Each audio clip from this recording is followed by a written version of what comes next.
বছর পর বাবার সমাধির পাশে তারেক রহমান, ফুলেল শ্রদ্ধা ও দোয়া মোনাজাত। ৭১-এ বীর শহীদদের প্রতি শ্রদ্ধা জানাতে যাচ্ছেন জাতীয় স্মৃতিসৌধে।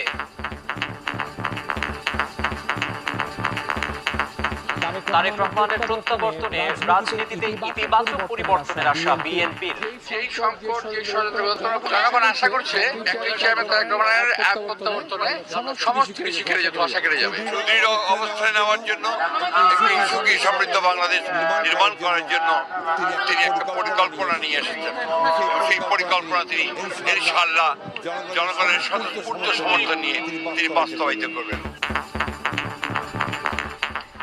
দেখছিলেন প্রধান শিরোনাম, সন্ধ্যার সময়ের সঙ্গে